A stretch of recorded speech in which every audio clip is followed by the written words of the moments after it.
Bonjour Monique. Bonjour Gérald. J'aimerais que tu nous parles de ton travail de terrain dans les Antilles françaises. En fait, te parler, si tu as toute une vie, oui, je pourrais te raconter ça, mais en fait, tout a démarré il y a plus de 30 ans, en 1978, parce qu'on m'a demandé de diriger une base de recherche pluridisciplinaire, une base qui appartenait au Centre de recherche Caraïbes de l'Université de Montréal et qui accueillait des chercheurs qui voulaient travailler sur les Antilles, plus principalement en fait sur la Martinique et la Guadeloupe. Mais ces gens-là venaient d'anthropologie, d'archéologie, de biologie. Et ça a été formidable parce que ça a été pour moi une expérience extraordinaire et ça a changé à jamais le cours de ma vie et de ma carrière.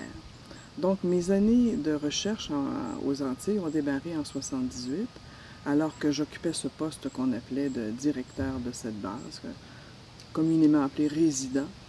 Et ce qui m'a permis, la première année, de vivre une année complète avec les Créoles, dans un petit village complètement au nord de l'île, où j'étais la seule blanche dans le village. Oh. Donc, c'était vraiment une immersion totale, ce qui était formidable.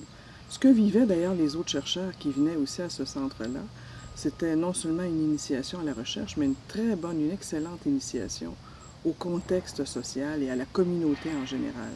Parce que là, on était là toute l'année, comme je le disais, donc on vivait le calendrier des fêtes, on vivait les rencontres avec les gens, les disputes, les réconciliations, on vivait tout. Tu étais Euh, vraiment j'a- parmi eux, là. Parmi eux, j'avais un poulailler, j'en donnais une partie quand on tuait un poulet, par exemple. J'en donnais une partie à la famille, parce que ce centre-là aussi permettait à des gens qui vivaient autour de travailler à la base. Donc, on était aussi un petit centre de formation où on pouvait engager des gens, des locaux, et ça leur permettait d'avoir des sous. Et puis en même temps, ben, je trouvais que ça permettait pour moi en tant que chercheur d'avoir une certaine réciprocité, Hmm. puis un certain statut qui était autre que celui simplement de la petite étudiante inscrite au doctorat qui démarrait sa recherche. Mhm. Parce que ce poste-là aussi, ce qui est important de mentionner, c'est que ce poste de résident ou de directeur de la base devait être aussi un doctorat.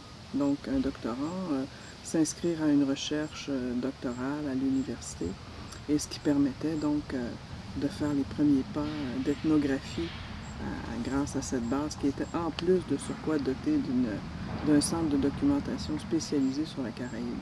Bref, je me considère vraiment gâtée d'avoir pu vivre cette première expérience de terrain qui, comme je te le disais, a changé par la suite le parcours de ma vie et de ma carrière.